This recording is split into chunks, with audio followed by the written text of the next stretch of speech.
Bienvenidos a su canal Crónicas del Excusado, Historias y Relatos.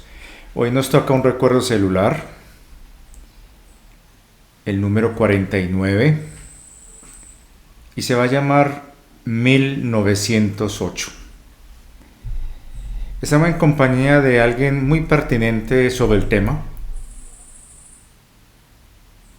nuestro queridísimo Bush, que nos va a acompañar en este viaje sideral, en estas líneas temporales mágicas que se entrecruzan, aparecen y desaparecen, pueden ser o no.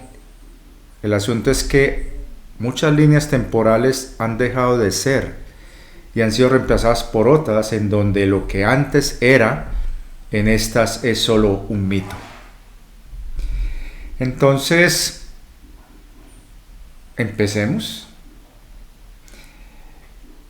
1908. Para poder hablar de 1908, tengo que empezar con un recuerdo muy vívido que he tenido desde muy niño y que fue tan impactante, tan conmovedor y marcante en mi vida, que eso hizo de que yo empezara a buscar respuestas. Y era más o menos así. Estoy como una especie de sueño en una cabina de un avión estrecha. Veía la parte frontal, unos instrumentos, una mirilla que estaba grabada en el siglas o en el vidrio blindado de frontal, una serie de interruptores, los pedales, el bastón de mando entre las piernas y un zumbido. Para mí ese zumbido es permanente, me acompaña todo este tiempo hasta el día de hoy. No es como el tinnitus, es diferente. Es el zumbido que produce el aire que está en vórtice, en remolino, en fricción, cuando un objeto pesado está cayendo a gran velocidad. Pero ese zumbido tiene algo más todavía. Y es un sonido de fondo. Que hace unos días lo escuché en un video de una publicación de amantes de la aviación, en donde rescatan clásicos de la aviación y de la historia de la aviación sin importar a qué bando pertenecieran. Aquí no se está haciendo apología a ninguna ideología, es solamente con fines educativos e históricos. Y están mostrando cómo sonaba este avión en particular. Y ese sonido, cuando lo escuché en ese video, muy hermoso por cierto, fue un trabajo presente de reconstrucción donde recuperaron un avión de esos encontrado en algún lugar en donde para conseguir todas las piezas originales fue una odisea, para poder que el avión fuera 100% real y sonara como realmente sonaba. Y cuando lo escuché se me erizó todo el cuerpo. ¿Y por qué está como de fondo en ese silbido tan aterrador de el viento silbando cuando algo está cayendo? Porque yo no era el único en ese instante dentro de esa cabina, en ese lugar en específico, sino que había otros, pocos, pero habían otros que estaban pasando raudos, tratando de impactar algunos de los blancos masivos que habían de una de las tantas oleadas masivas de bombarderos B-17 sobre territorio alemán hacia los finales de la Segunda Guerra Mundial, en algún momento entre febrero y abril de 1945.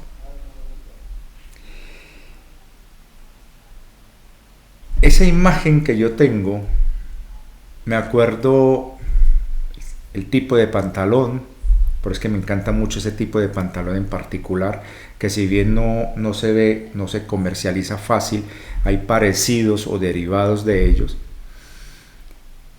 Una chamarra de cuero, guantes de cuero, una de las razones que porque también me encanta mucho usar guantes, botas, pero no veo mi rostro. De vez en cuando veo como un reflejo de mi cara, pero no es esta cara. Aunque uno comparte rasgos similares en diferentes reencarnaciones, tipo de ceja, tipo de forma de oreja, el rostro, cabello, no tiene que ser exactamente iguales, pero hay algunos rasgos que se conservan, reencarnación y reencarnación que hay. Es como una especie de marcador. Me acuerdo que hay una imagen de una mujer que está elegante, sentada, con un bebé, en un vestido muy bonito, el bebé en su regazo, y dos niños, una parejita, niña y niño, a ambos lados, un poquito más grandecitos, el niño se ve que era mayorcito, la niña un poco menor, y ese bebé, debo entender que era posiblemente la familia de ese yo de ese momento. Pero está esa foto como arrugada, como si la hubieran hecho así, con fuerza, y luego la hubieran vuelto a desarrugar y la hubieran puesto ahí. Hay muchos detalles. El color gris, azuloso, oscuro, algunos elementos en madera que ya se ven desgastados, los paneles de instrumentos, el vídeo, los vídeos que hay alrededor, la sensación de tener un puesto que a pesar de estar en algo estrecho, era relativamente cómodo, y ese sonido, los que pasan al lado. La imagen que yo tengo de esa visión, que es difícil contarla como estarán notando, porque es muy vívida, es el momento en que muero allí. Estoy sintiendo esa muerte allí. Mi avión está cayendo hecho pedazos,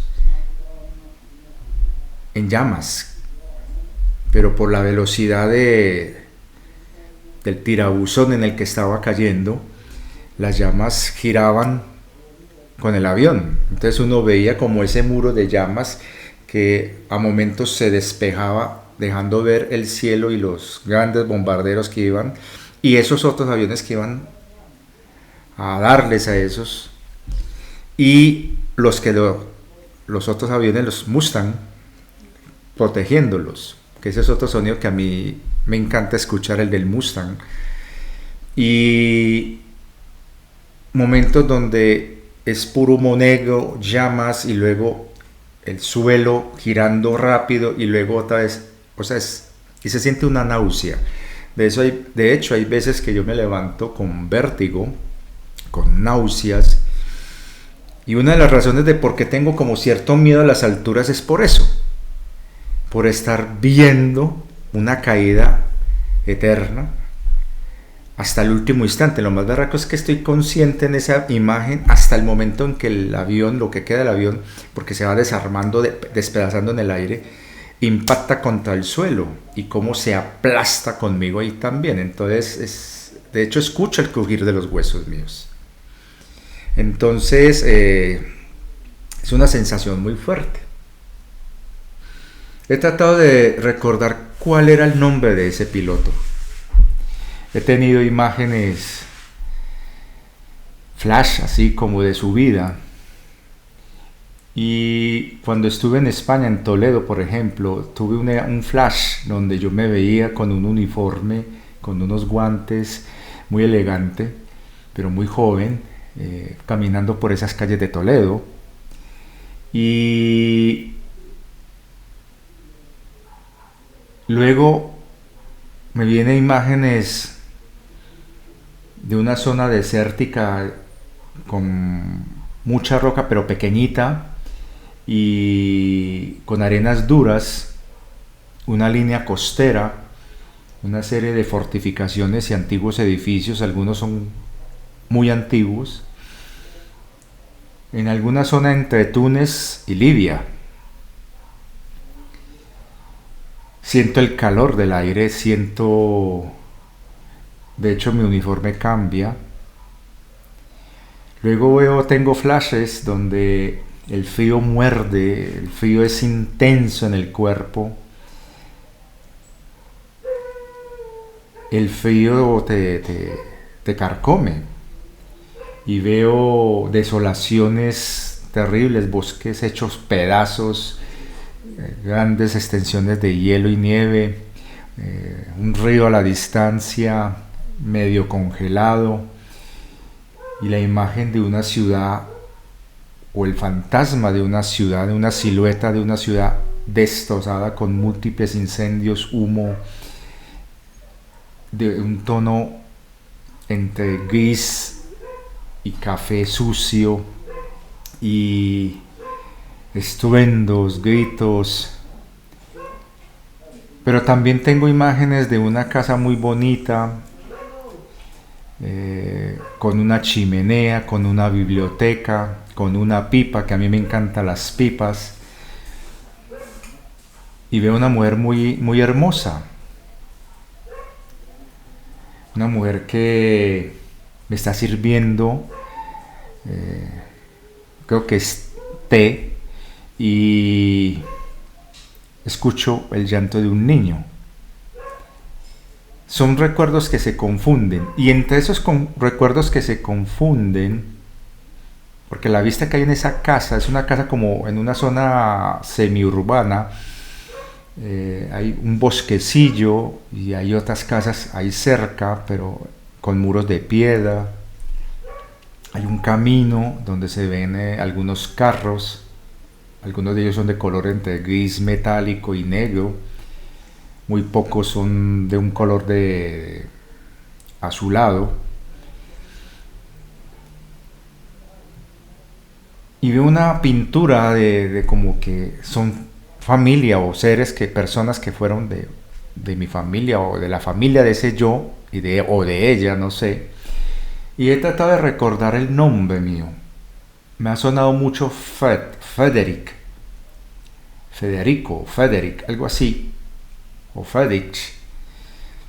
Y luego veo una imagen de una zona urbana, de una ciudad que creo que o es Dresden o tiene algo de parecido con Múnich, o Múnich como se escribe. Y recuerdo la imagen de una mujer alta, muy derecha, de facciones severas, mirada algo triste,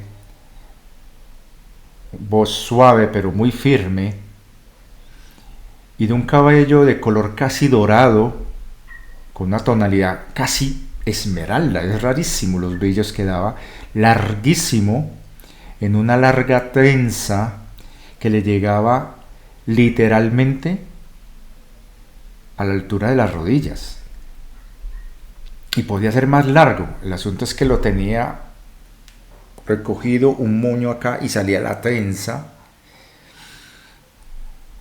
con una especie de vestido uniforme de color diferente al color gris normal que utilizan el ejército de dicho país, al que ya están adivinando de dónde es ese recuerdo.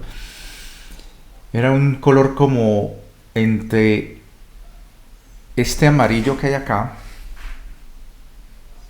y un verde, muy similar al uniforme que se utilizaba por el Afrika Korps en el desierto, pero este era más elegante y obviamente era un uniforme femenino. Y los rasgos de esta mujer son espectacularmente hermosos, o sea, es una mujer extremadamente bella, muy hermosa, pero muy severa, aunque es amable, muy amable, pero se ve que tiene como si fuera muy antigua. Ya algunos estarán adivinando quién es quién era esa mujer, que por ahí está escrito el nombre. Y ella es la que está relacionada con esa fecha, 1908.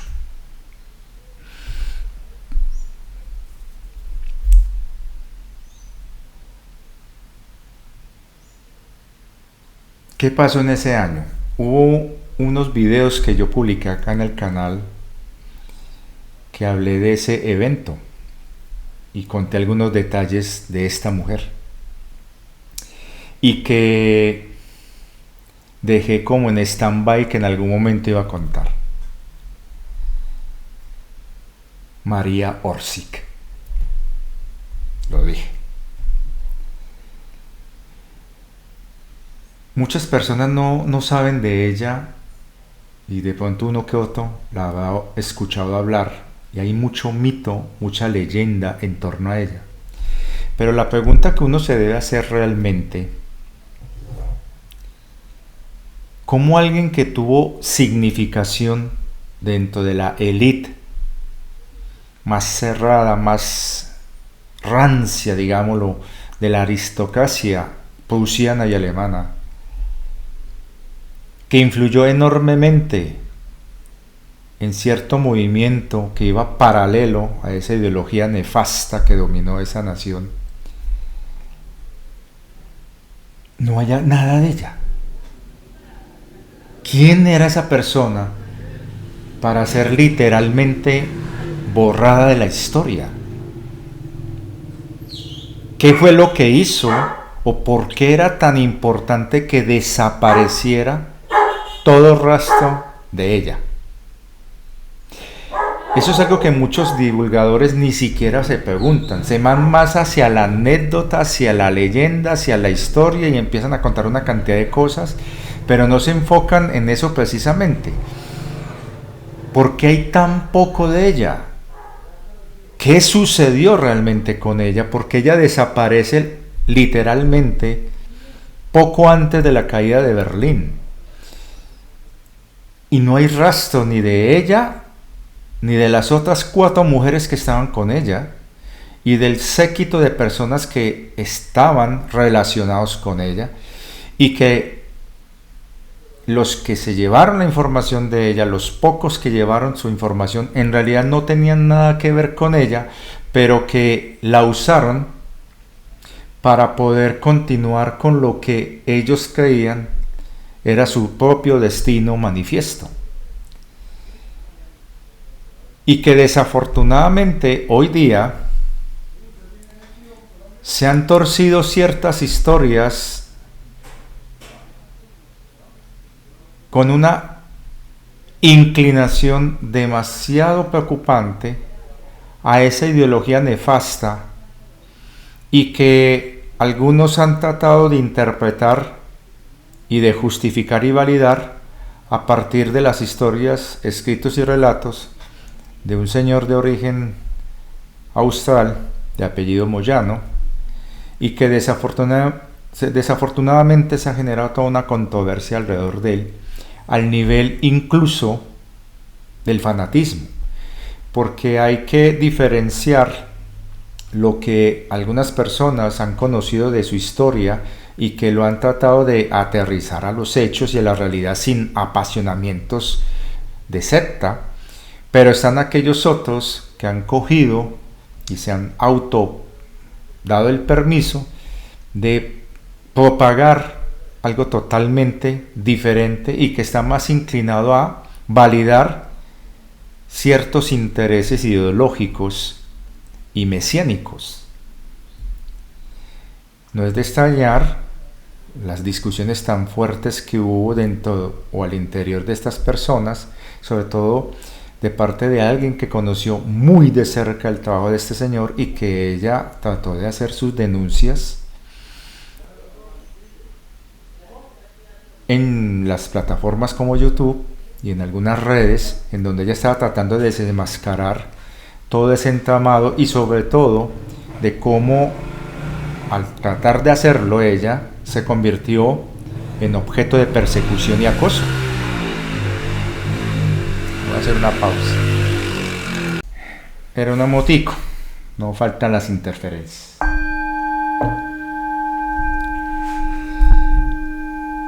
Y esta señora desapareció de las redes sociales y de la internet. Algunos dijeron que se había autoquitado su existencia, pero por ahí como que apareció diciendo que no era cierto, pero que estuvo a punto. Estamos hablando de la señora Laura Ferro. Entonces,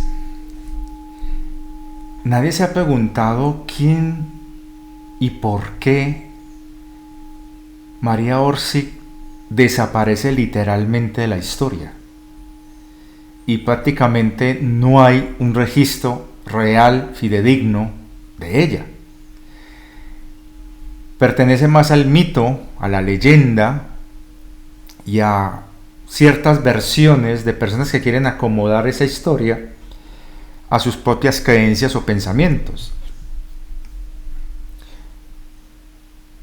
Que tuvo una posible relación de amistad y de correspondencia con Nikola Tesla, eso es más un mito que una realidad. Pudo haber existido tal vez. ¿Cuáles serían las razones? Muy diferentes a lo que se ha expuesto. Se cree que ella era de madre austriaca y de padre albanés o lituano o búlgaro, no se ha podido concretar bien, o serbio, y que quizás por eso hay una relación con Nikola Tesla, su lugar de origen, de la línea paterna de ella. Algunos dicen que no, que era la madre y que el papá era austriaco. Hay diferentes versiones que he contado por ahí, pero ninguna es coherente. La ubican en algún momento, su nacimiento, a finales del siglo XIX, a finales de entre 1880 y 1890. Y no hay más registros, ni qué estudió, qué hizo, si se casó o no, de dónde empezaron a aparecer los registros de ella. Lo único que se sabe fue que en 1920 aparece una mujer muy hermosa, joven, con una serie de escritos, una serie de canalizaciones de supuestamente seres de otra realidad, y que llama la atención de una persona que estaba muy metida en el ocultismo y en la moda de la época, el espiritismo, que luego será uno de los fundadores de ese, digamos, fundadores no, más bien uno de los que apoyaría ese nefasto movimiento ideológico que dominaría Alemania durante años, y que tenía sus claras inclinaciones metafísicas, esotéricas, alquímicas, y que fue incluso uno de los tipos que apadrinaría y que estaría muy relacionado con el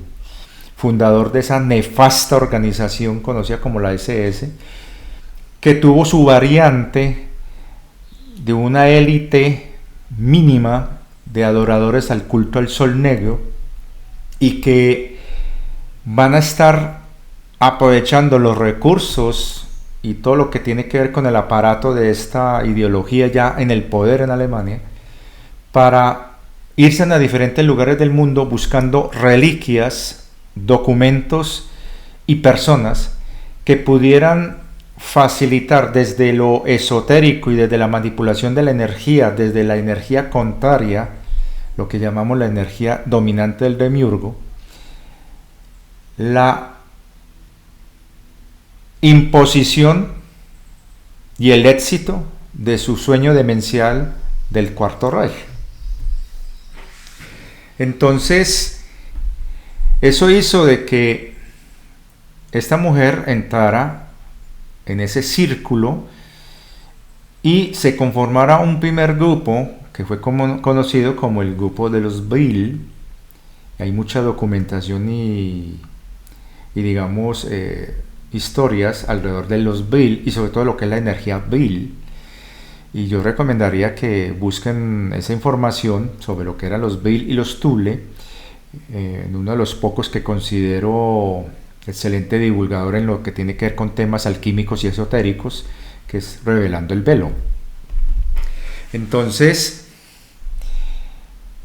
empieza a crearse toda una red de poder ocultista, secreto, una sociedad secreta que muy pronto va a chocar con ciertos intereses y ciertas ideas muy retorcidas de algunos de esos miembros y van a generar fricciones que van a dividirse, se van a dividir en dos vertientes: el grupo Bill como tal y el grupo Thule.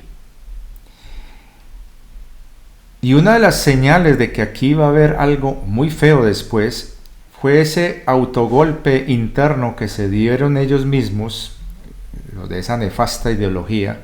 Ustedes deben entender que tengo que ser muy cuidadoso con las palabras aquí. Y fue la famosa noche de los cuchillos largos, en donde literalmente se eliminan a los principales líderes y cabecillas de la SA para que se imponga la nefasta SS. Y esto obedece a que esas diferencias y fricciones que hubo entre los Bill y los Thule giraron en torno a una idea. Teniendo ya la tecnología y la capacidad de hacer saltos temporales a una distancia máxima en el tiempo de 50 años atrás y 50 años hacia adelante, ¿cómo usar esa ventaja estratégica? Y es ahí donde comienza lo que muy bien ha explicado Fan Parejo. En eso hemos estado tratando de ponernos de acuerdo a ver cuándo hablamos. No se ha podido dar porque él tiene un objetivo muy importante, que ha sido lo de la denuncia que él está haciendo ante tribunales allá en España sobre el tema que ocurrió en el año 2020. Y no hemos podido concretar, pero yo les mandé unos audios y una información muy interesante que esperemos podamos concretar. Y aquí voy a dar un adelanto. Entonces, esa lucha que se va a dar entre esos dos grupos, Bill y Thule, es la que va a dar inicio a una guerra temporal, como lo ha explicado Fan en sus videos, en su canal Un Salto Cuántico. Pero él no ha tocado este punto, y es donde yo le dije, por ahí va la cosa. Esa guerra temporal no la comienzan los que tienen el poder de ese aparatico, el cronovisor, sino que la comienzan son estos dos grupos. Y hay un detalle que hay que tener en cuenta a nivel histórico, y eso está documentado, no lo digo yo, lo digo con fines informativos, lo pueden confirmar si lo desean, y es que el que va a ser el Papa Juan Pablo VI, en ese entonces cardenal, va a estar muy involucrado con este grupo esotérico alemán y muy interesado en mover no solamente recursos, sino también información y conocimiento. Y es él, junto con otro cardenal, que en su momento ustedes lo sabrán cuando ya Fan haga su investigación, que tenían en su poder una reliquia muy importante que por influencia y presiones de esta facción en particular, utilizando medios diplomáticos, presionan al Vaticano a través de la oficina del dictador que dominaba Italia en ese entonces, Benito, acceder a este artefacto, a esta reliquia tecnológica conocida como cronovisor. Y sobre todo por un incidente que ocurrió en los principios de los años 30 en Italia, que fue quizás el primer Roswell, si lo podemos llamar así, que se tiene documentación y registro, y que el señor Benito ordena una investigación y sobre todo acceder al objeto para investigarlo y ver qué utilidad y beneficio se le puede dar con fines militares, pero que hay demasiada controversia y no se sabe qué pasó realmente con el objeto, y la realidad es que no terminó en manos de Estados Unidos, sino en los alemanes. Y por eso es que ese nombre, Orsic, tiene mucho que ver con ese pedazo de historia, que hay mucha dificultad de poder, digamos, encontrar más información de la que hay hasta ahora, y que ustedes tranquilamente pueden consultar y averiguar hasta donde puedan. La gran mayoría, advierto, es más mito, leyenda que realidad. Entonces, Richard, lo que estás diciendo es verdad y eres el único que tiene la información cierta. No, yo me estoy basando de suposiciones, hipótesis, conclusiones, recuerdos y ciertas canalizaciones que yo he tenido. Por lo tanto, es mi opinión. Entonces, para los que no se han dado cuenta, tenía un pedacito de ensalada.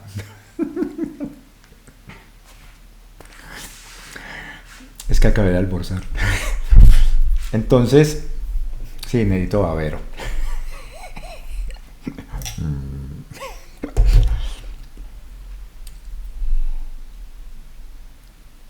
¿Hubo ingeniería inversa? Sí.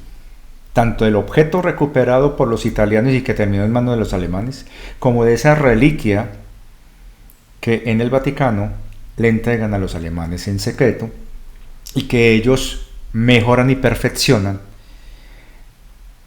dándose con ello origen a dos cosas: a una paradoja temporal y al famoso proyecto Cronos, que fue explicadito muy por encimita por este señor JL en un video que compartí en la caja de publicaciones, que voy a dar chancla.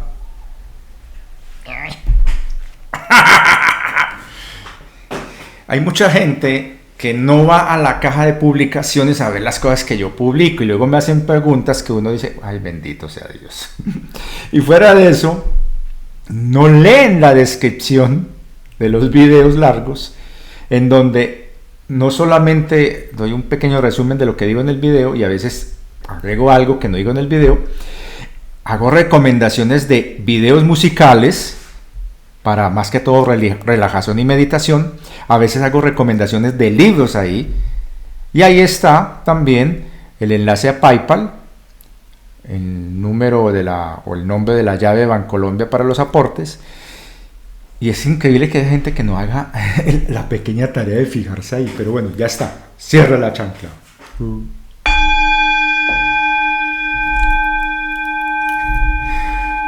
Hombre, tengo ganas de hacerle una chanclita en miniatura para este muñequito. De por ahí la voy a conseguir una de las muñequitas de mi señora. Bueno, el asunto es que María Orsi no era de este mundo. Lo afirmo yo. Lo que haya sobre su origen es más una creación para distraer o despistar que realmente informar. Pero ¿quién hizo esa creación de esa información? No la competencia, no los que la quieren ocultar, porque es que no, fue por órdenes de ella misma. Ella misma solicita y ella misma es la que mete esa información para que quien se atreva a buscarla llegue a un callejón sin salida. Pero les voy a dar una pista muy pequeña para que se den cuenta, y voy a hacer una pequeña pausa. Listo, era para tomar un poquito de agua y traer agüita para acá.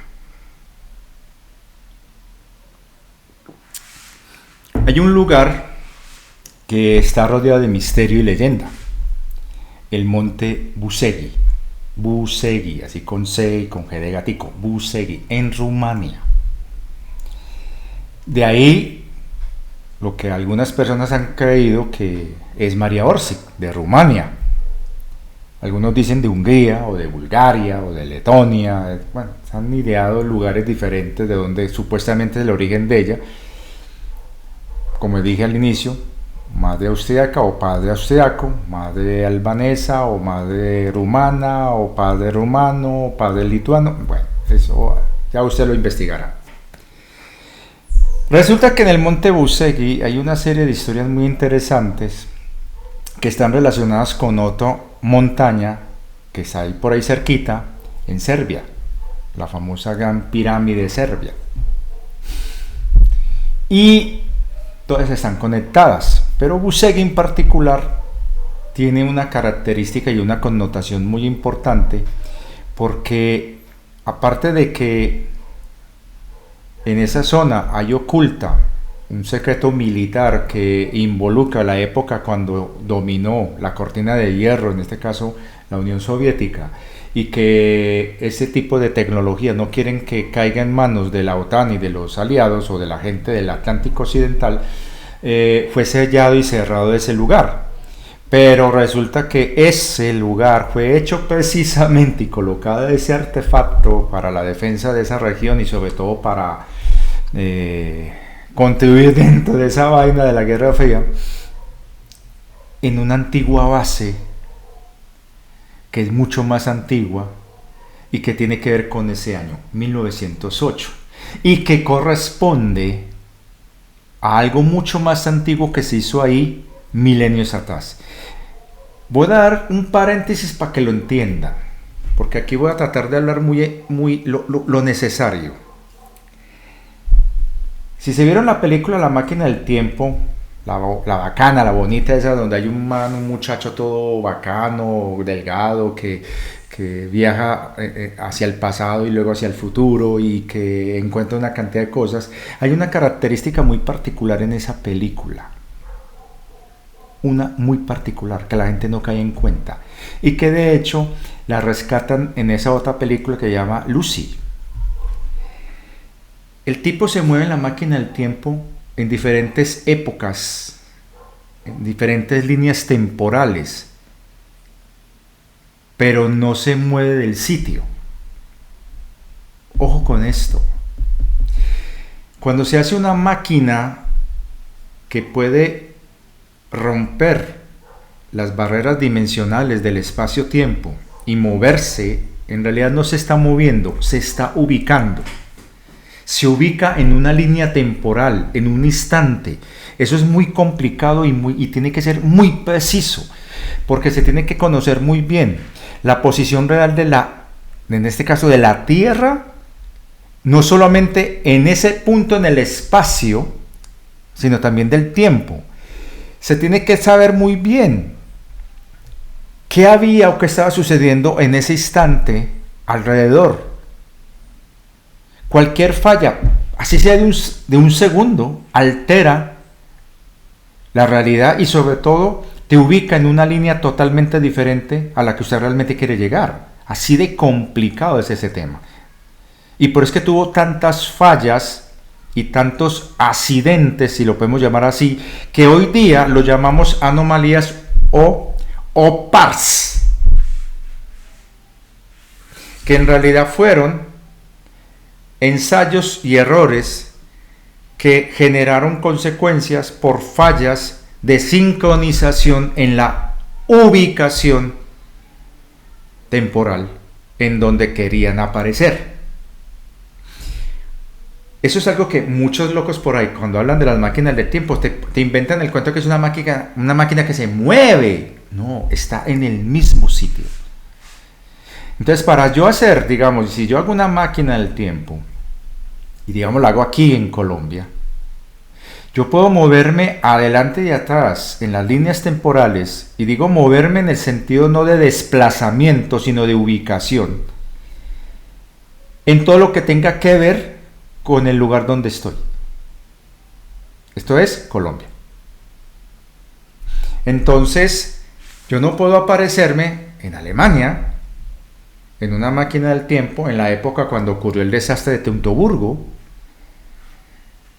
el desastre de Varo. No puedo hacerlo.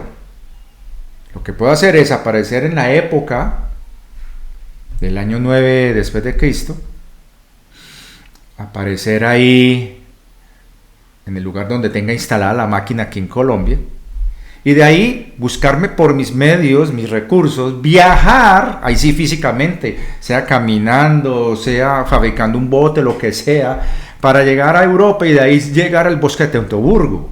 El problema es que estoy dejando demasiadas huellas y esas huellas generan una complicación gravísima porque es una injerencia en la realidad temporal de ese momento, generando una paradoja que puede derrumbar o cambiar el orden de lo que va a acontecer en esa línea de tiempo, al punto tal que podría implicar la desaparición mía en este presente.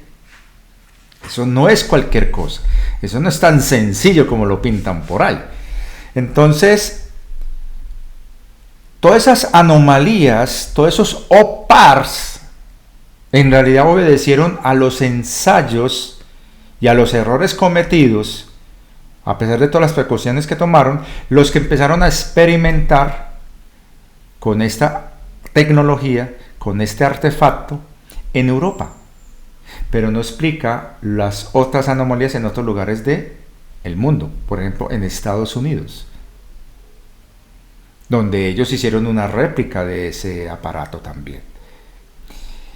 Y ojo con esto, no es tecnología eficiente, porque les falta piezas del puzzle del conocimiento para completar y hacerla segura.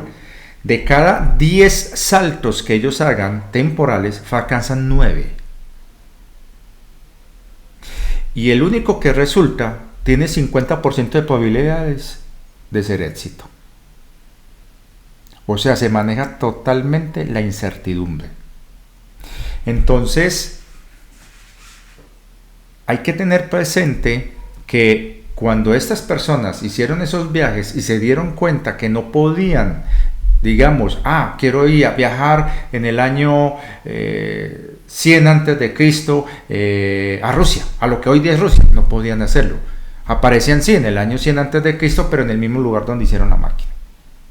Y si no calculaban que en ese lugar donde estaban, en esa época había una laguna, un pantano, se podían hundir. Vea, esos son los riesgos. Entonces, cualquier desplazamiento implicaba tener que fabricarse un artefacto que pudiera moverse y generar desplazamientos físicos a través del espacio en donde se llegaba y se hacía. Pero ojo, se dieron cuenta que había una barrera muy difícil de franquear.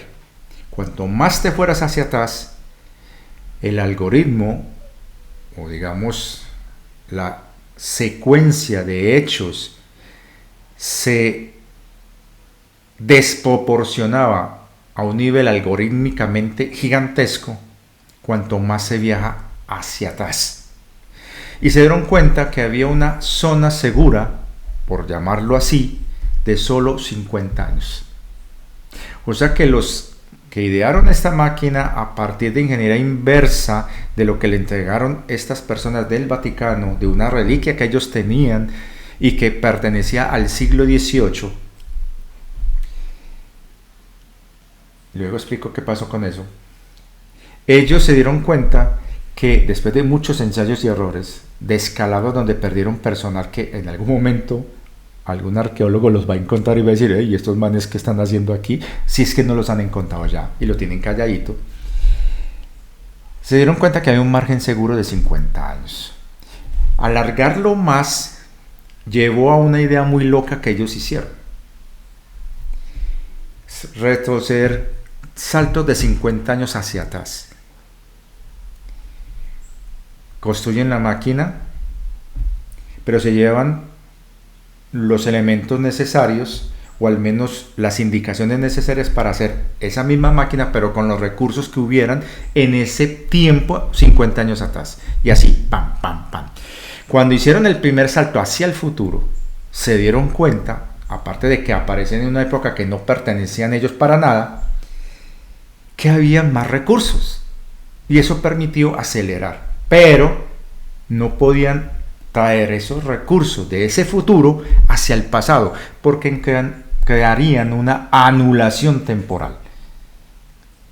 La única manera de ir construyendo ese aparatico hacia atrás era con los recursos disponibles en la época que se llegara. Y eso implicaba hacerlo en total secreto y tener que empezar desde cero para obtener los materiales necesarios para hacer el aparatico y seguir haciendo saltos hacia atrás. Pero hacia adelante, obviamente se puede avanzar adelante con las tecnologías que se encuentran en el futuro, pero no se pueden devolver con eso, porque generan una anulación.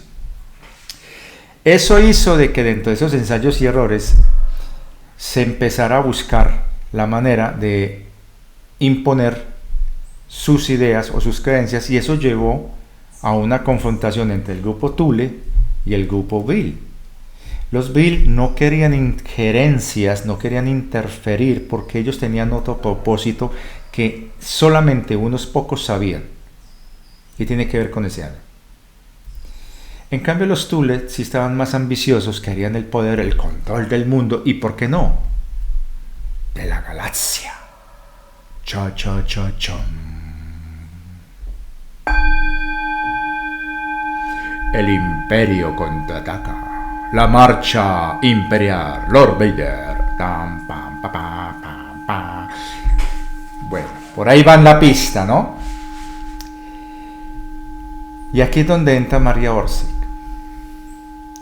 En algunos círculos New Age han hablado de un personaje que pertenece a la Federación, es la vocera, y le han dicho que es de las Pléyades, cuando en realidad no es de Pléyades, es de Aldebarán.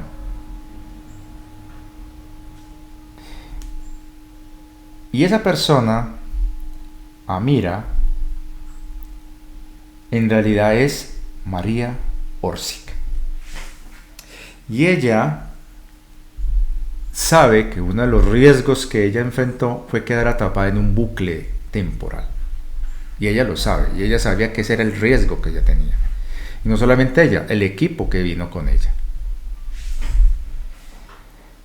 Hubo un desastre que ocurrió poco antes de terminar la Guerra del IRA, y que las pesquisas que se dieron en ese entonces concluyeron que lo que ocurrió ahí fue producto de una interferencia que no era de ese momento, sino que venía de un futuro distante.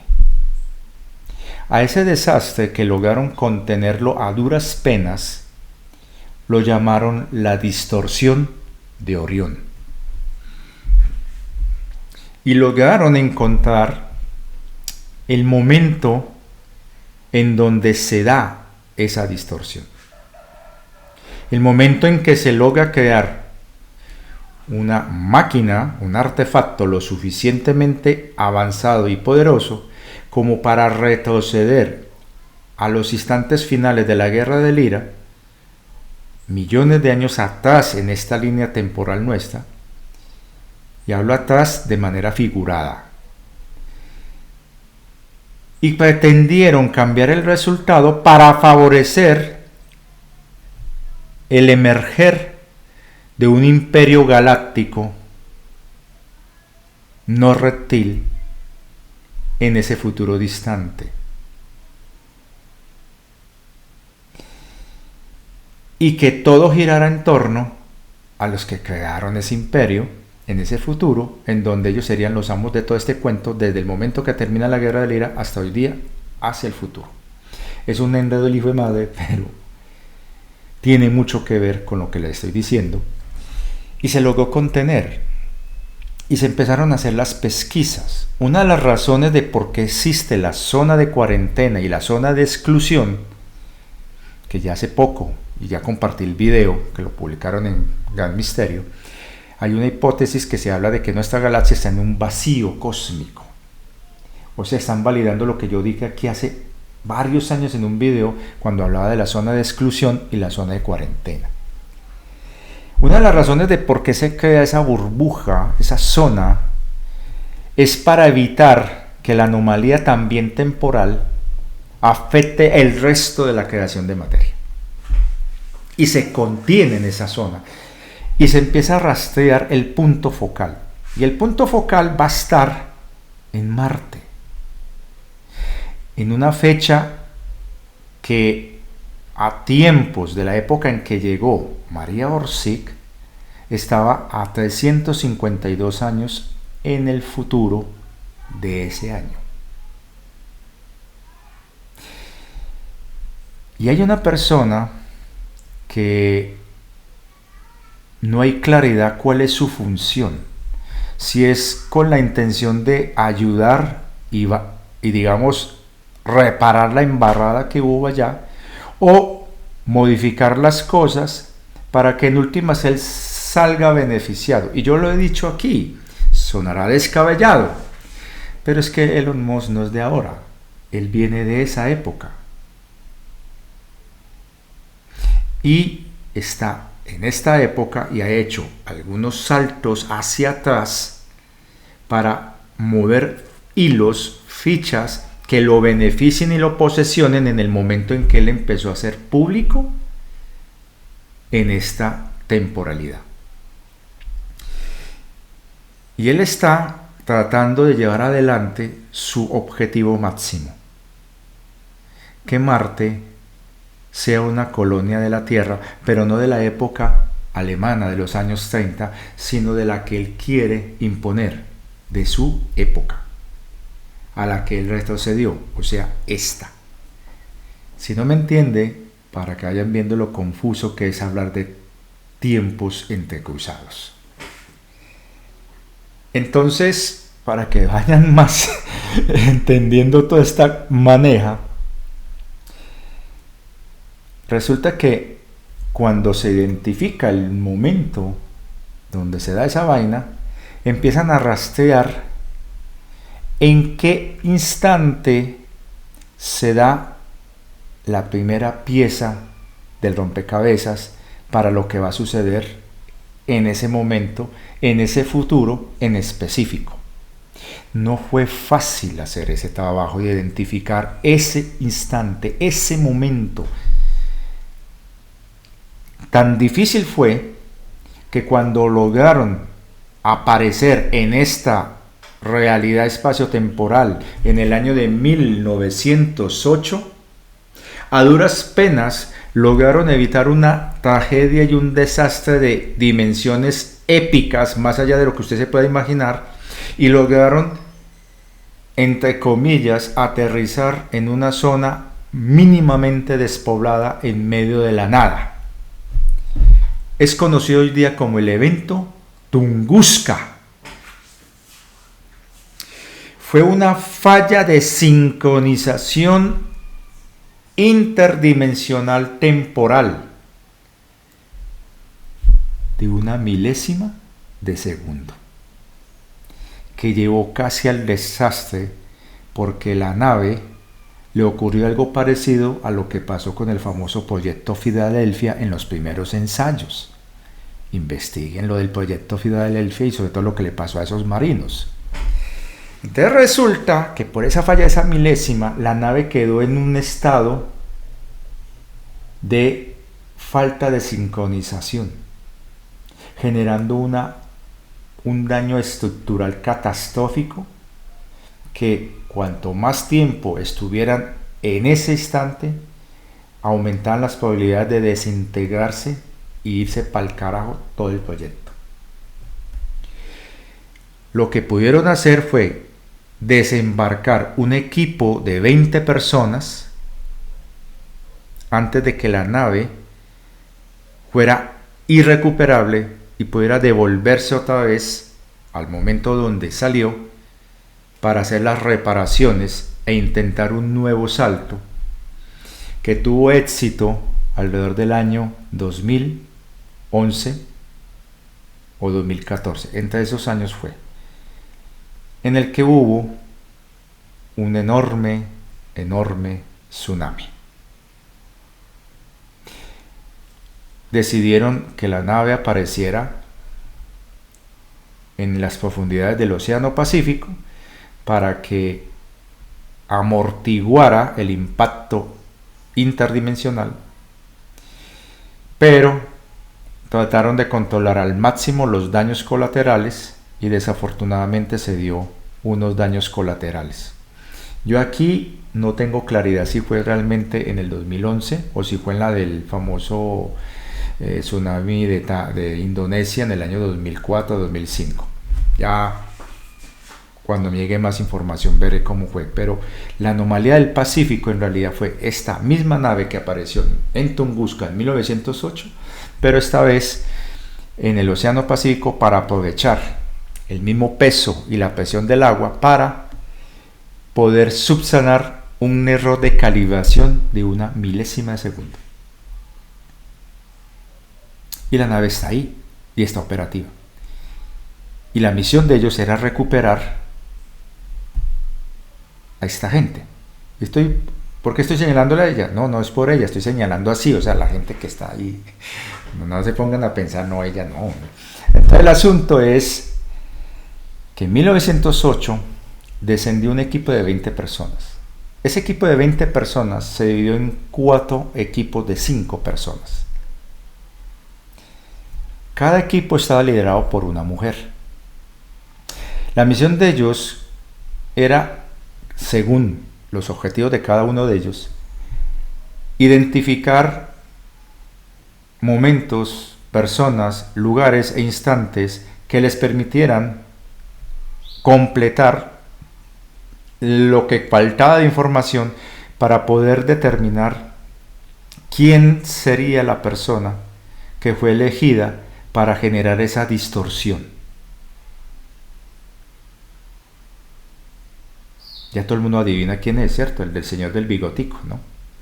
Por eso es que es muy peligroso lo que están tratando de hacer unas personas de que quieren revivir y abrir portales allá en Argentina, porque en realidad van a traerse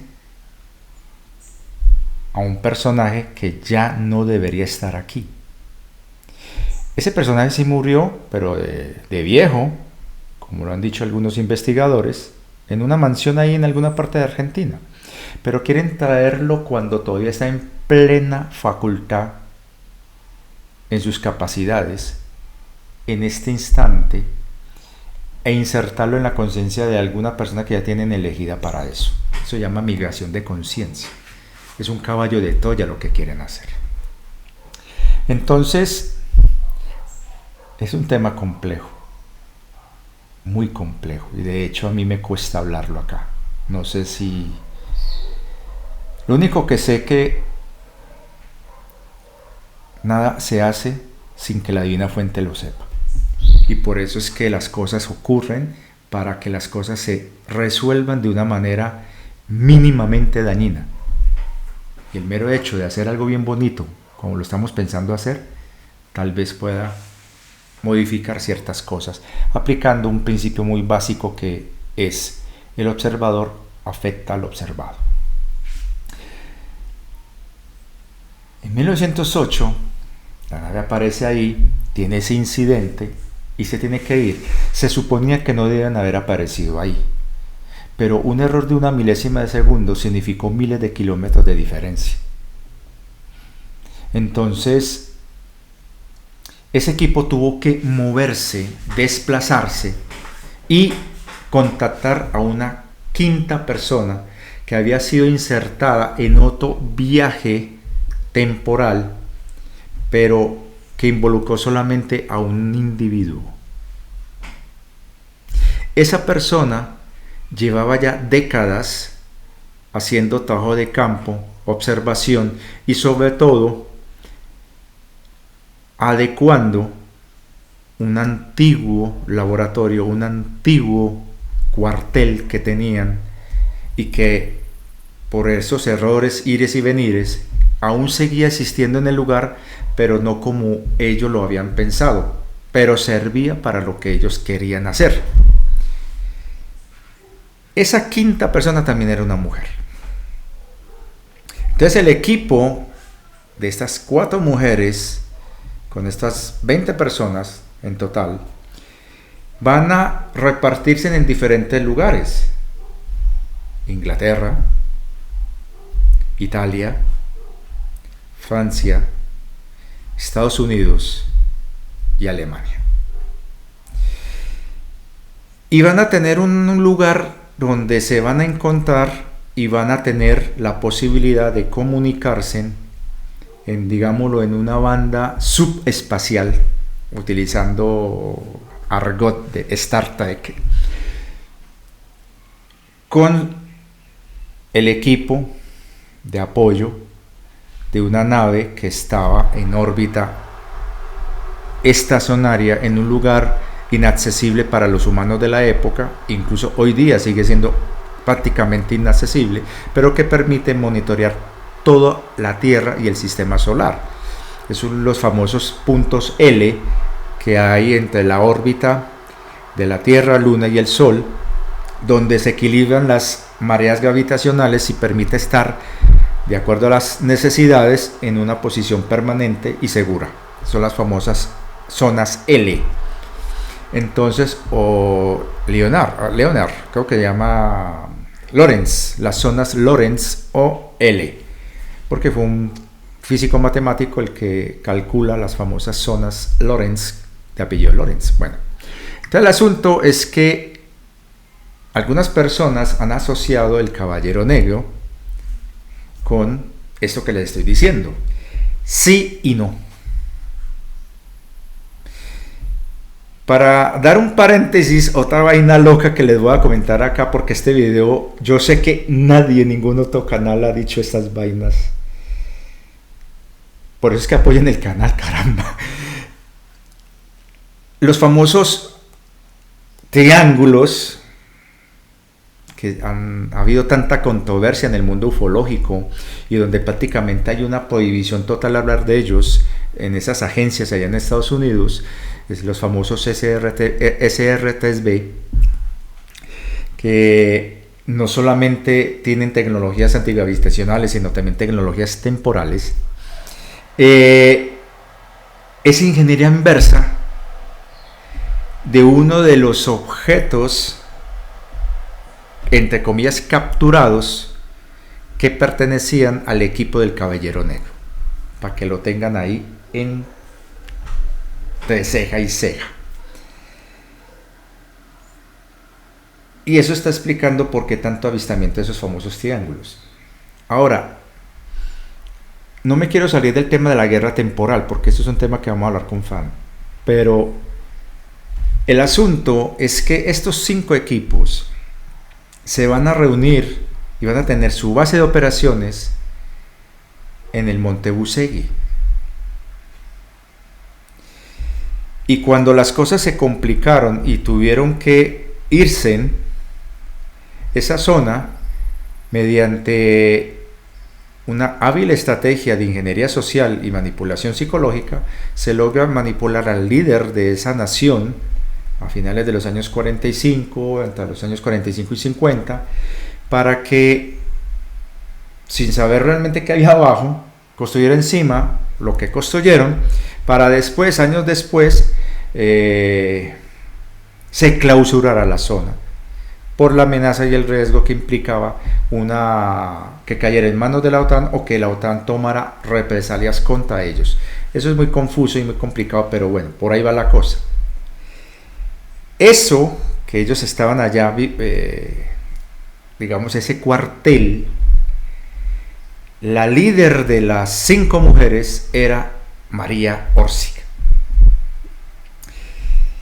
Y ella era la encargada de identificar al vector cero, al personaje que va a dar origen a la sucesión de acontecimientos y hechos que van a desencadenar en un futuro lejano la distorsión de Orión, que va a ser un viaje en el tiempo a los últimos instantes de la guerra del Ira, creándose la paradoja que casi acaba con el universo y que arrasó y que masacró y eliminó buena parte de toda forma viva que existió en el universo en ese futuro. Ojo que estoy hablando de algo que ni siquiera ha sucedido, y por el mero hecho de estarlo hablando estoy contribuyendo de que no pase. Entonces, el vector cero que iban a identificar era un personaje que le gustaba pintar, que tenía ideas muy raras porque había olvidado de dónde venía y estaba atrapado en una distorsión tan brutal que él en sí mismo era una paradoja. Y este personaje bigotico es el que va a contactar en 1922, creo que es, María Orsic. 2 años, 3 años después de conformarse el grupo secreto, esa organización secreta, van a buscar alguien ideal para sacar adelante su proyecto ideológico de restaurar el poder de la Alemania y todas las pendejadas.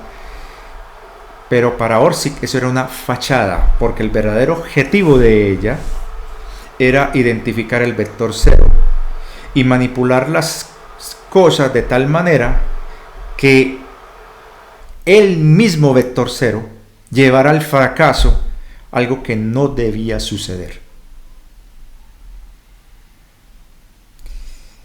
Y aquí viene algo muy loco que voy a decir.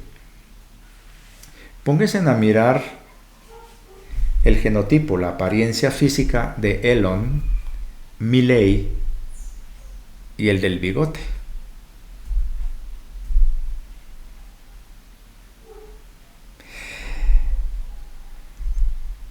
Ustedes saben que hay proyectos hoy día que usted puede congelar su semen y lo pueden guardar incluso por un siglo, y usted puede tener hijitos dentro de un año con tu semen guardadito y criogenizado.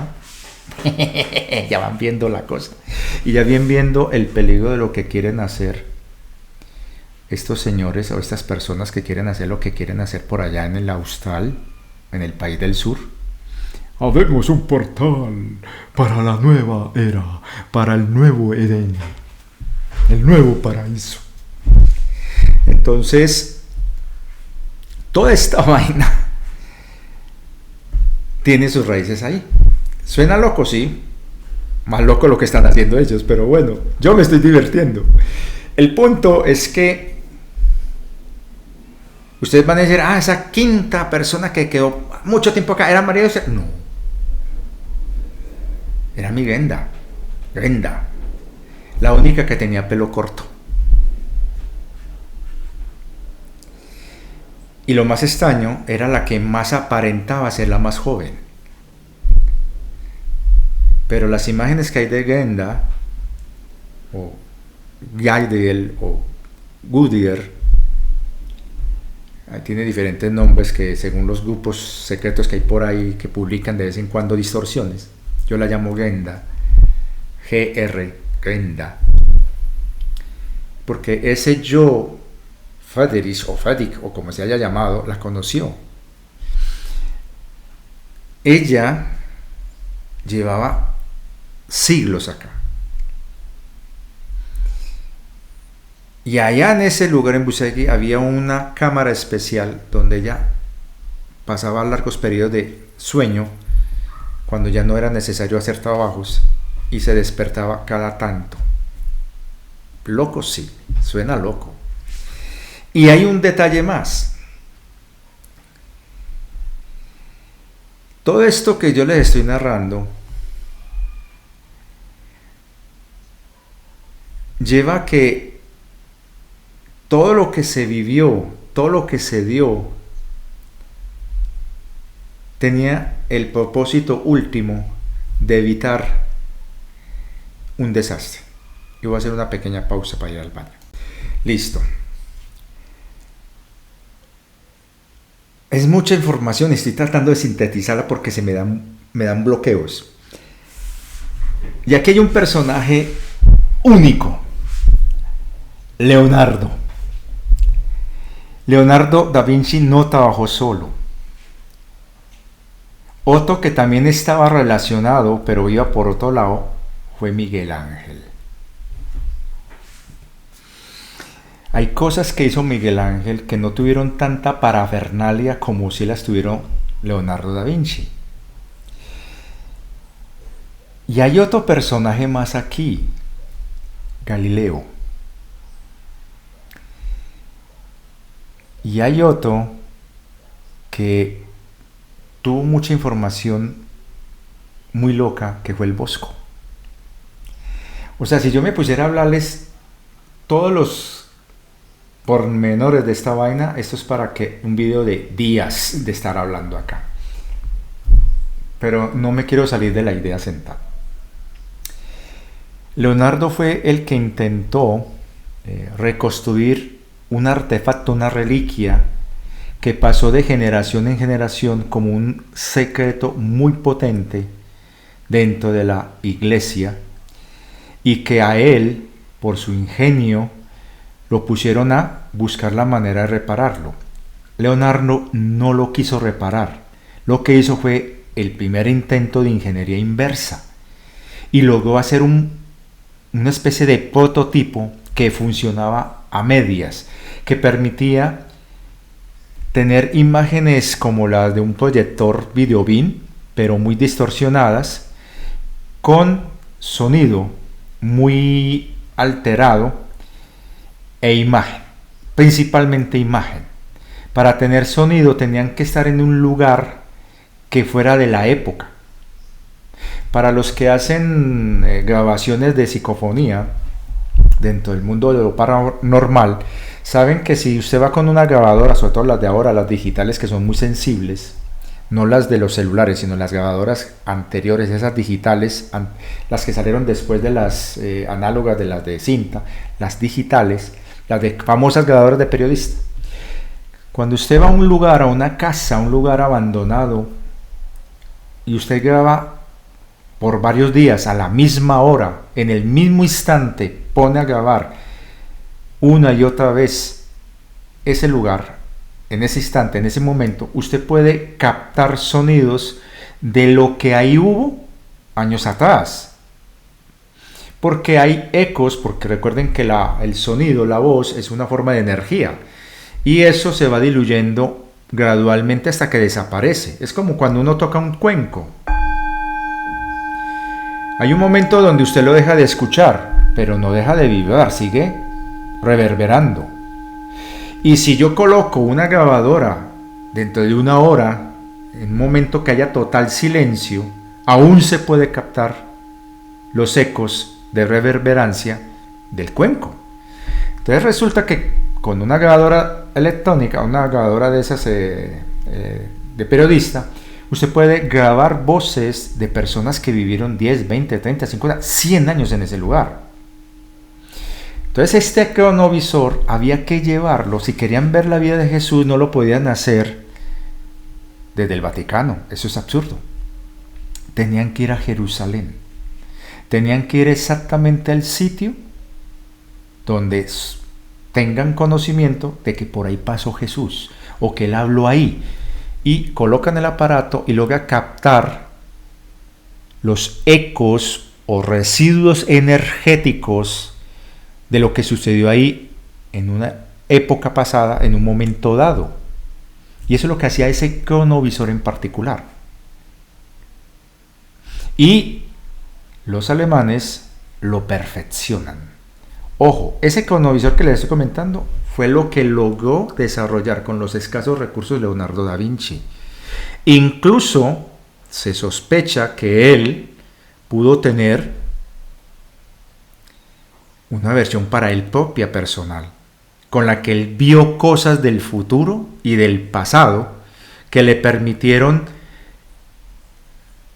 encriptar esa información y transmitirla en sus pinturas. Y es un cuento muy brutal lo que le estoy diciendo, porque no es solamente que él conociera el secreto del Grial, sino que él lo vio. Y él lo trató de plasmar con el aparato.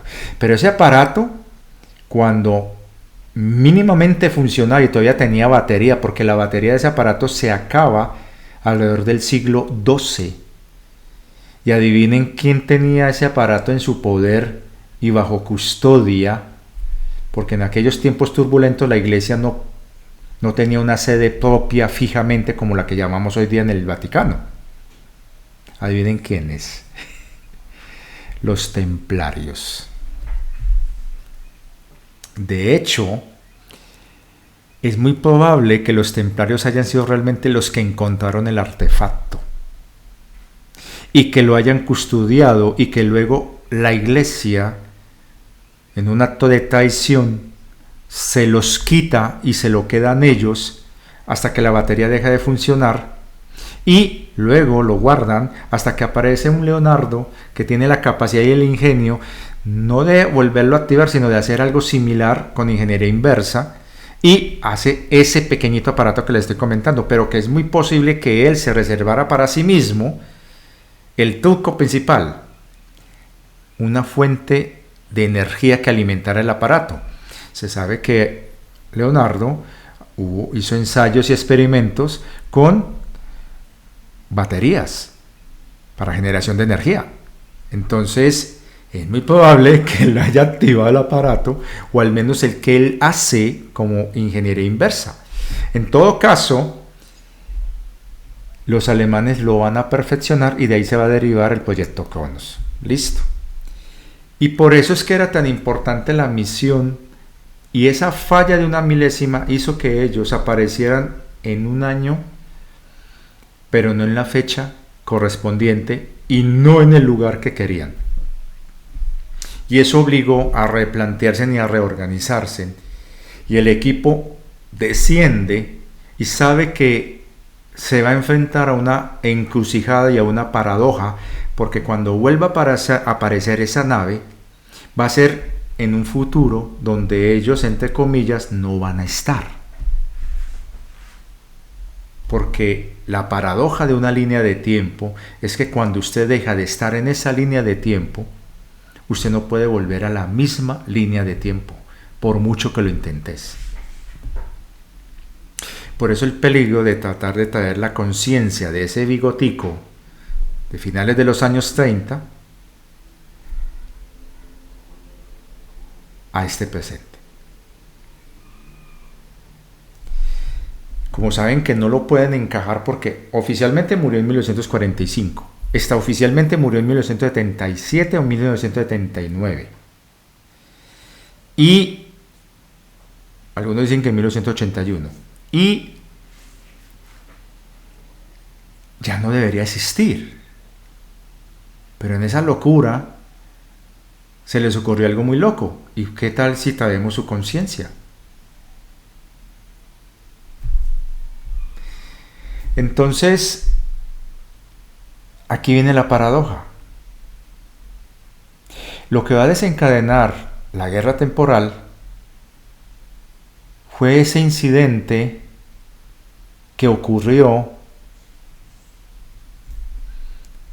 cuando estalla ese maletín al lado de él en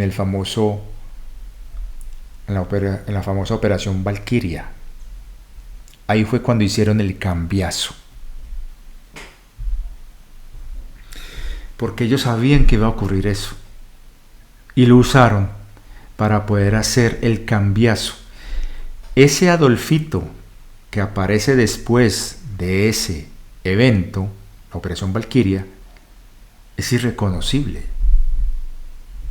Parece que no tuviera conciencia. Está loco, desvariado, hablando miércoles, locuras, haciendo órdenes y contraórdenes, generando un caos que llevó a la derrota total a Alemania. Miren el antes y el después de la operación Valquiria al personaje del bigote.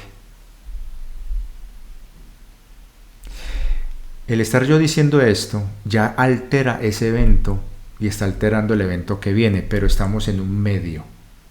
O sea, ni aquí ni allá, lo estoy diciendo acá, como una historia cualquiera.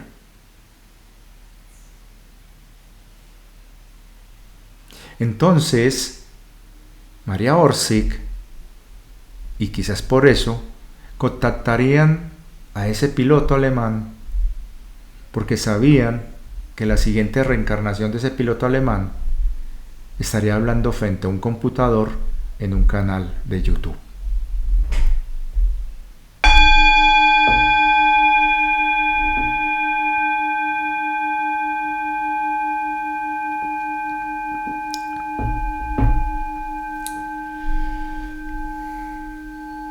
Sirve como para un guión de una película, ¿cierto? Está bueno, ¿no? Y es información que me está llegando y que me está activando. Los que saben del canal, los que son veteranos del canal, saben que yo cuando estoy hablando acá canalizo de manera automática, en tiempo real. Usted está viendo una canalización en vivo y en directo. Y no hay ningún misterio, estoy aquí sentado hablándoles. Simplemente voy activando recuerdos y esos recuerdos me llevan a otros recuerdos y ahí va moviéndose y me empieza a bajar una cantidad de información que es brutal y es muy difícil hablarla. Entonces el punto es que en 1908 ellos empiezan, Maria Orsic y su equipo empiezan a recoger información para encontrar el vector cero. Ya habían sospechado que fue ella la que estuvo detrás de la operación Valquiria y que la idea, la intención era alterar la línea de tiempo que iba a desencadenar más allá de 300 años en el futuro la distorsión de Orión que va a llevar a lo que ocurrió en los últimos momentos de la guerra del Ira y que va a generar una catástrofe gigantesca. Y en este enredo aparecen otros personajes porque en una paradoja temporal cualquier cosa es posible. Cualquier anomalía y cualquier falta de sincronía puede aparecer. Cualquier cosa se puede dar. Y eso es lo que ha estado sucediendo. Y por eso estamos en un momento encrucijada clave y fundamental dentro del plan divino. Y por eso es que estamos en la que estamos, en la coyuntura que estamos, en las grandes contradicciones que estamos observando por todos lados y donde no se está cumpliendo en apariencia algo que debería cumplirse. Y que por esa razón apareció ese círculo de las cosechas, este último que apareció, que creo que estuvo hablando de él hace poquito, que es como una esfera llena de púas, como de chuzitos o de puntas, muy parecido a las minas para contrabarcos que usadas en la Segunda Guerra Mundial. Y hay una interpretación adicional a esa esfera, a eso que se muestra ahí en los campos de los círculos. Si ustedes ven esa imagen, que ya es pública, está circulando por ahí, tiene las famosas espirales atlantes y refieren al agua. Estamos hablando de purificación. 2. La esfera es el planeta. 3. Esas púas que tienen es como una especie de conos. Está hablando de varias cosas. Una, que desde ahí hay puntos, hay naves o hay seres que tienen como objetivo cubrir y proteger zonas específicas por todo el planeta. Y 2, tiene otra interpretación también, de que grandes grupos que no son pertenecientes ya a lo que viene después del ciclo de renovación de la Tierra, pueden continuar y tienen que irse. Ya con el tiempo saldrá otra interpretación de eso, pero es lo que yo estoy viendo en ese momento cuando vi la imagen.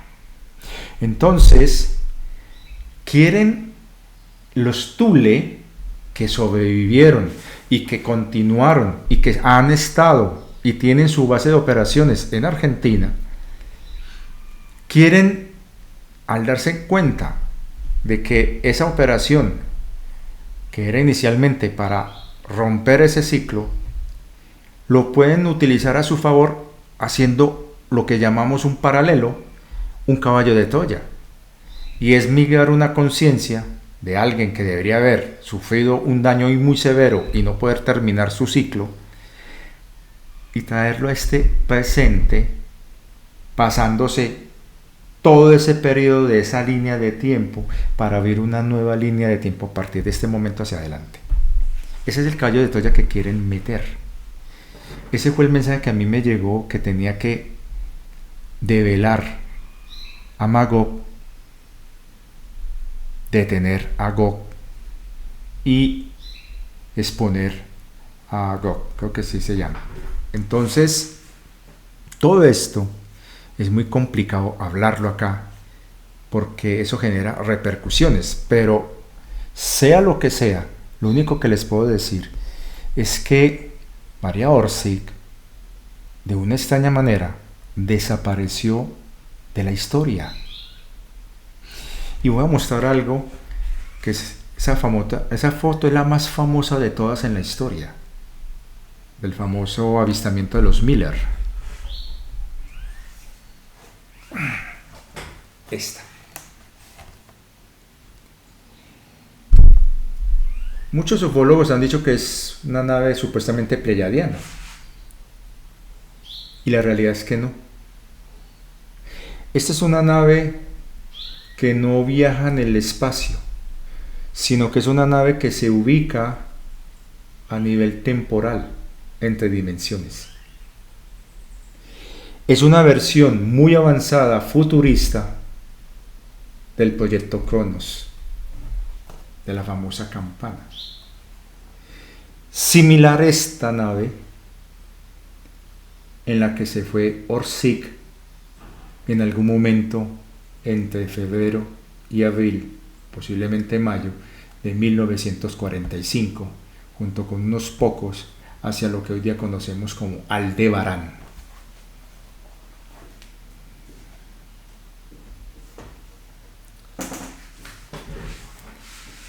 Entonces, yo podría hablarles de muchas cosas,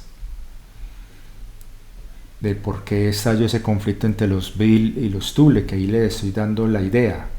Fue por una apreciación de conceptos y qué hacer con esas tecnologías. Pero también fue porque ella, no estoy señalándola a ella, sino ella, estoy hablando de María Orsic. Ella tenía que cumplir un objetivo, y era identificar principalmente el vector cero, y así fue. Logró ese objetivo, lo identificó. Intentó detenerlo, parcialmente cumplió el segundo objetivo. Lo que quiero decir con esto es que algunos de los objetivos de ella se cumplieron, y quizás lo que explica de por qué la tal Amira está apareciendo últimamente y que desafortunadamente la New Age ha tergiversado su presencia acá, es que sabe que va a ocurrir algo que va a tratar de tirar, de llevar al fracaso sus objetivos cuando trataron de detener la distorsión, porque ellos se dieron cuenta que algo había ocurrido, porque la distorsión aún así ocurrió. Algo faltó por hacer, algo se pasó por alto, y la sospecha que yo tengo y que tenemos algunos se debe a esto que estoy comentando. Y por eso es que vemos narrativas muy extrañas que están surgiendo allá en Argentina, sobre todo porque el grupo Thule se refugiará allá, porque los Bill sabemos que muy poquitos se quedaron en la Tierra, y estos, algunos formaron resistencia en la Antártida, otros se quedaron en México y unos pocos más en Estados Unidos. Pero el grueso se fue con María Orsic. Muchos científicos no quedaron en poder de los soviéticos o de los Estados Unidos a través de la operación Paperclip.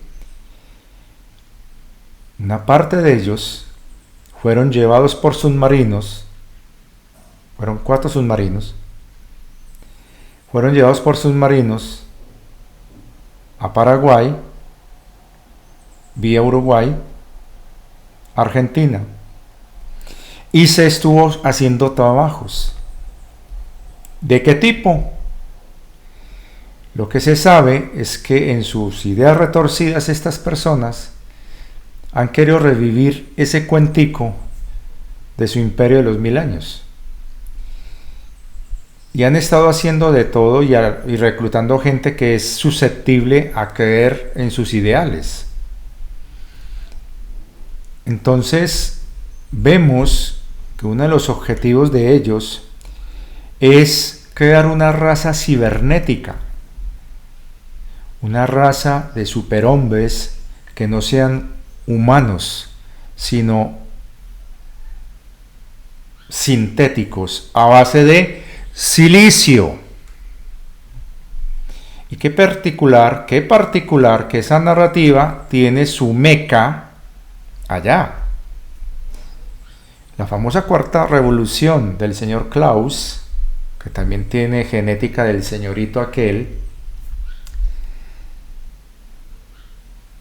habla de un mundo donde ya no hay necesidad de humanos, sino que han sido reemplazados por versiones mejores basadas en silicio, en chips, en componentes sintéticos.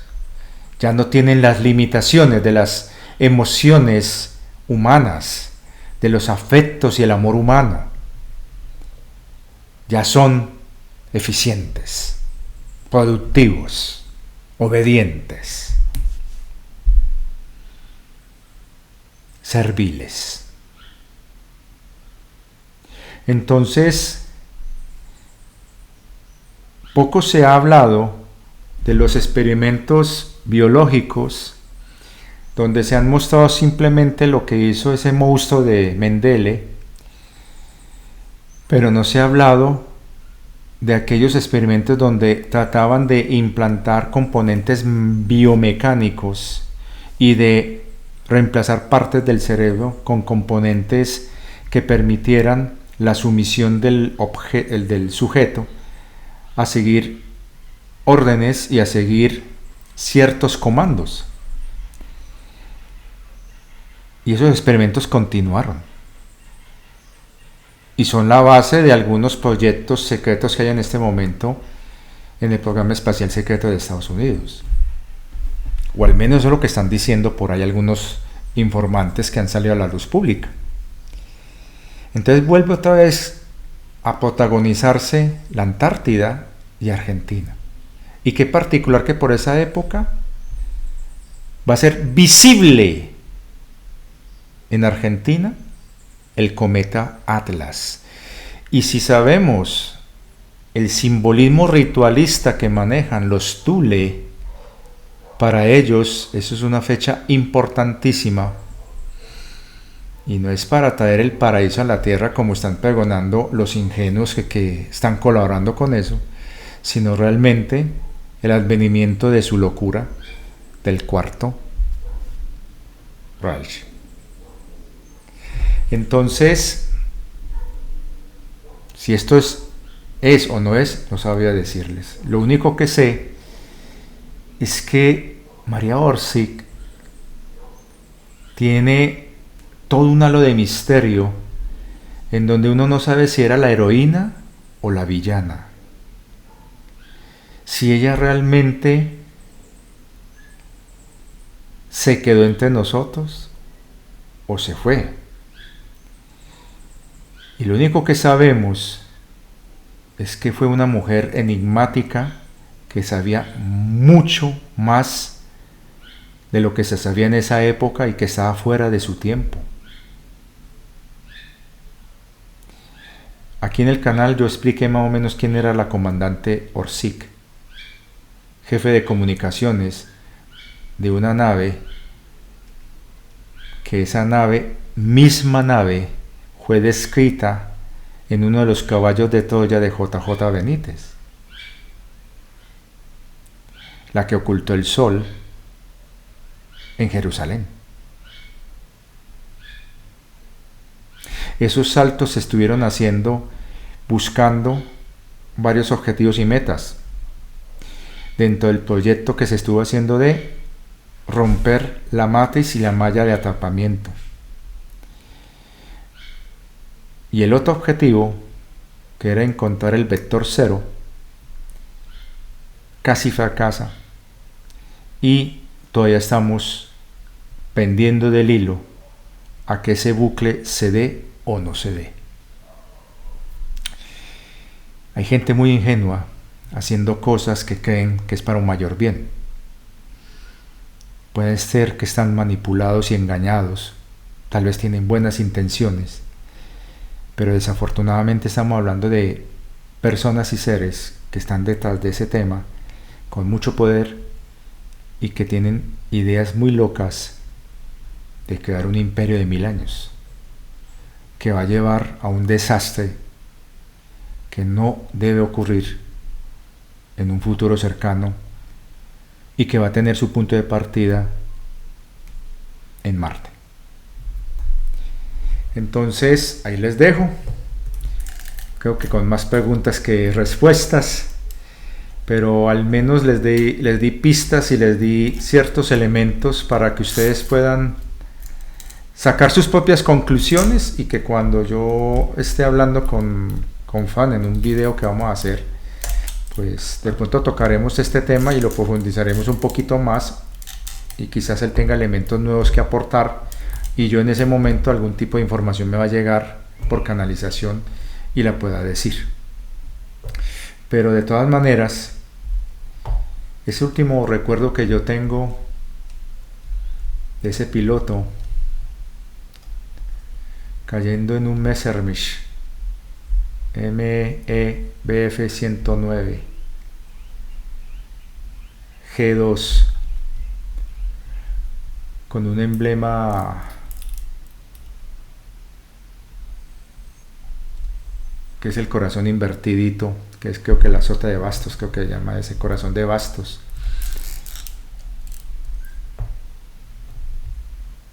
Me impactó tanto que aún no he cerrado ese ciclo y que algo tiene que cerrarlo. Tengo el avión desarmado por ahí en escala, voy a ver si lo empiezo a armar por estos días y a ver qué me llega de información. De todas maneras, agradezco su compañía, su apoyo y espero que esto les sirva a ustedes para entender algo.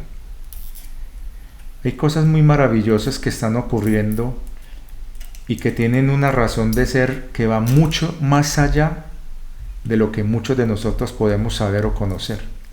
Y que hay seres muy maravillosos, no necesariamente encarnados, pero que están trabajando en esta realidad para que esto termine de la mejor manera. Y que lo mejor de todo viene después de la tormenta. Y eso es algo que muchos divulgadores no cuentan de esas profecías distópicas que hablan. Esa gente que habló de esas profecías siempre han terminado diciendo que después de eso viene algo maravilloso. ¿Por qué lo omiten? De todas maneras, ahí volvieron con el cuentico, ¿será que va a haber tsunami en el 2025? Porque saben que se les cayó la narrativa y la mentira, quedaron expuestos como mentirosos, pero siguen insistiendo. Cuando la señora Ryo Tatsuki fue muy clara en decir que era una posibilidad y que ella debería haber muerto el 15 y no murió. Y la razón de ello es porque ella, por el mero hecho de haberlo publicado y dicho, alteró esa línea de tiempo y no tenía que terminar como ella lo dijo. Lo hermoso es lo que ella dice después. Se viene un periodo de hermandad, de solidaridad, compasión y trabajo entre los seres humanos. Y yo creo en eso. Bueno, muchas gracias. No olviden apoyar al canal, darle pulgarcito a esto. Compartan los videos. Déjenlos que rueden para que así no los escuchen. El algoritmo crea que ustedes están viéndolo. Difundan este canal entre sus redes sociales. Por favor, respeten otros canales. No metan el enlace mío en sus canales porque eso es una falta de respeto a ellos. Pero si ustedes en sus propias redes sociales difundan este canal. Por favor, ayuden en eso. Ayuden con esto. Compartan, difundan.